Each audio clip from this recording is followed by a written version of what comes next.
Hello, everyone. Mr. John here from Areteem Institute with this week's Thursday Tidbit, talking about a sample problem from Math Challenge 2A, number theory, dealing with a sum divisible by 11. Let's jump into the problem right away. So our question is, for every positive integer less than 10,000, we can write it as a 4-digit number, right? So we have 4 digits A, B, C, D, where A, B, C, and D are digits. That's all this first part of the question is saying.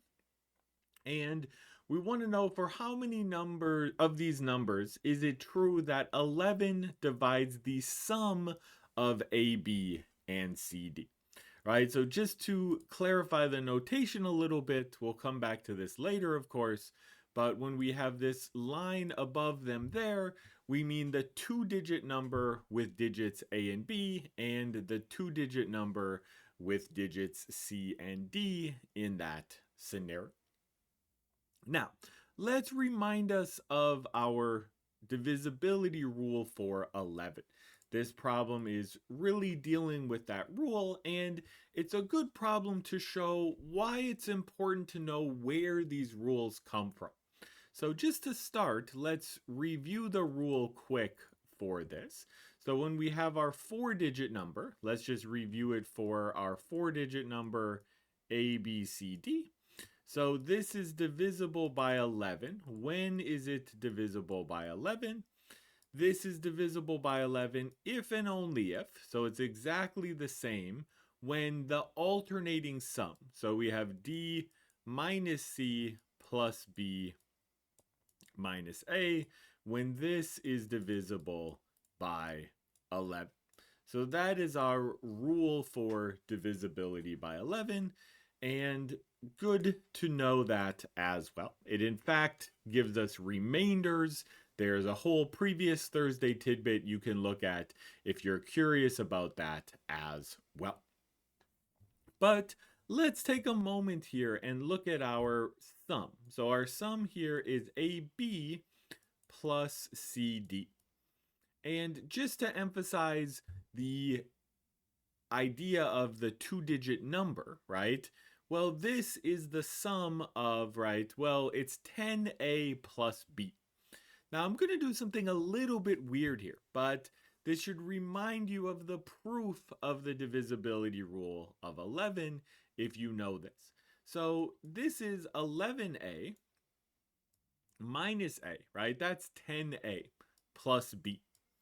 And then I could say, okay, the same thing, 11C minus C, that's 10C plus D, right? We're writing this out in our place values there. Well, what's the point of this? Note, I can now write this as 11 times A plus C.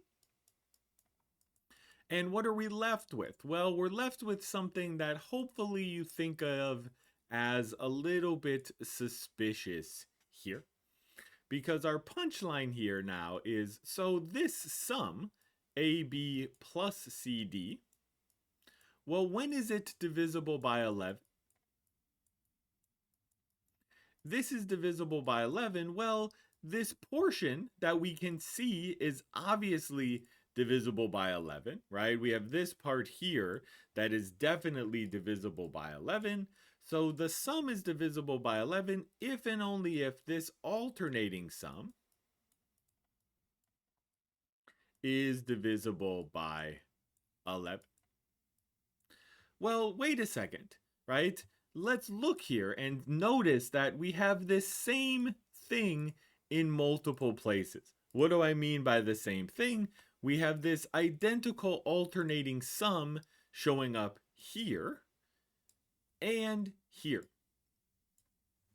Well, what's the point of that? Well, what we can say then is that our sum is divisible by 11, right? This sum here is divisible by 11 if and only if our original number is divisible by 11 there, right? So that is our key thing that we have here.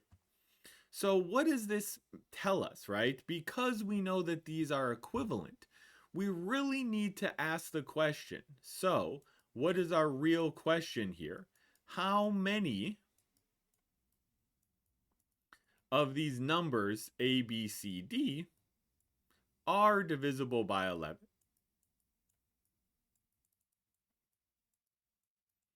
And this is a fairly straightforward question, right? There's still some work to do here, right? We have the number 1, we have the number 11, 22, right? 2 times 11, all the way up to, well, what is our largest one that we can think of in this case?